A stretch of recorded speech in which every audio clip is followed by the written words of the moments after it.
श्रावण मास का कृष्ण पक्ष, मन को भिगो देने वाली शीतल हवाएं, खेतों में लहराती हरियाली और गांव के मंदिरों में गूंजती शंख की ध्वनि।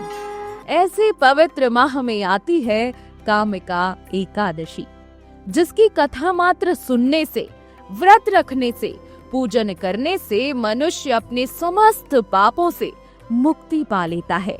इसलिए जो भी व्यक्ति कामिका एकादशी का व्रत रखता है, उसे कामिका एकादशी की व्रत कथा जरूर सुननी चाहिए। कहा जाता है कि जो भी मनुष्य कामिका एकादशी की व्रत कथा सुनता है, उसके सारे पाप दूर हो जाते हैं और उसके जीवन में खुशहाली और समृद्धि आती है। तो चलिए सुनते हैं कामिका एकादशी की व्रत कथा। पुरातन काल में घना वन था, जिसके समीप एक छोटा सा गांव बसा था। उस गांव में एक पराक्रमी और साहसी क्षत्रिय रहता था।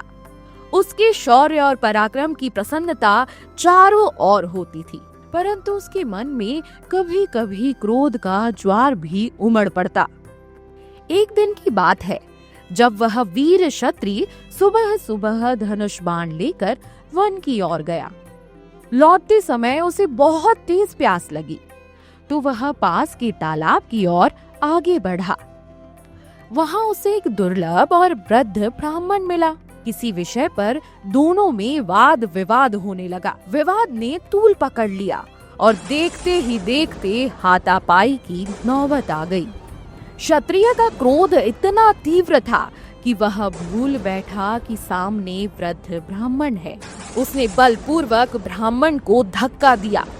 दुर्लभ ब्राह्मण भूमि पर गिर पड़ा और उसी क्षण उसने प्राण त्याग दिए। जैसे ही क्षत्रिय को यह भान हुआ कि उसके हाथों ब्राह्मण की मृत्यु हो गई है, उसके हृदय में ग्लानि की अग्नि भड़क उठी। वह रोने लगा, अपने कर्म को कोसने लगा। उसने गांव के सभी लोगों और ब्राह्मणों के समक्ष हाथ जोड़कर क्षमा मांगी। क्षत्रिय ने कहा, मैंने अज्ञानवश यह पाप कर दिया।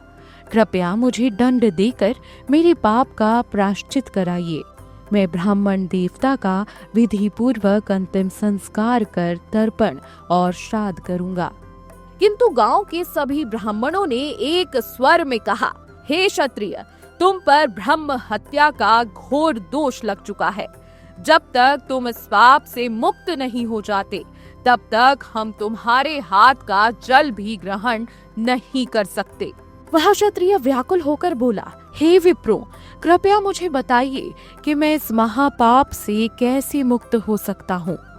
तब वहाँ मौजूद एक ज्ञानी महर्षि ने कहा, तुम्हें श्रावण मास की कृष्ण पक्ष की कामिका एकादशी का व्रत करना होगा। इस दिन भगवान विष्णु का पूजन, व्रत, रात्रि जागरण और ब्राह्मणों को दान करने से ब्रह्म हत्या जैसे महापाप भी नष्ट हो जाते हैं और कष्टों से भी मुक्ति मिलती है।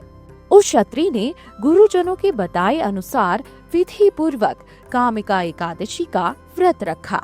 उसने पूरे दिन भगवान विष्णु का ध्यान किया, धूप दीप पुष्प अर्पित किए। रात्रि में जागरण कर ओम नमो भगवते वासुदेवाय मंत्र का बार बार जप किया। रात्रि के अंतिम पहर में थक कर वह वहीं सो गया। उसके सपने में भगवान श्री विष्णु प्रकट हुए। उसके नेत्रों से प्रेम की अमृत धारा बह रही थी। भगवान विष्णु ने कहा, वत्स, तुम्हारी भक्ति, पश्चाताप और आज के व्रत ने मुझे अत्यंत प्रसन्न किया है। कामिका एकादशी के पुण्य से तुम्हारी ब्रह्म हत्या जैसे महापाप भी नष्ट हो गए हैं।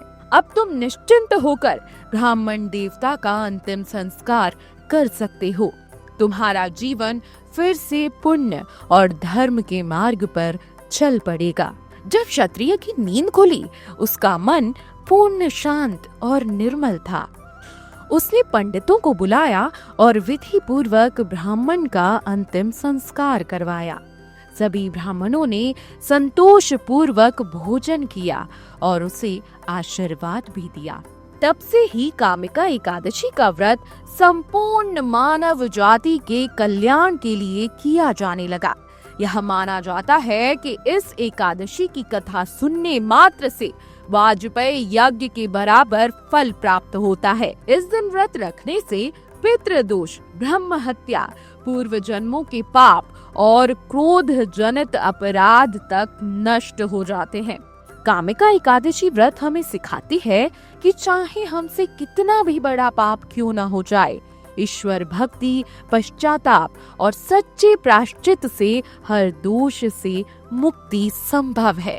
बस मन में होनी चाहिए तो अपार श्रद्धा और विश्वास। वीडियो डेस्क जीवांजलि.com। अगर आपको हमारा ये वीडियो पसंद आया हो तो हमारे चैनल जीवांजलि को सब्सक्राइब करें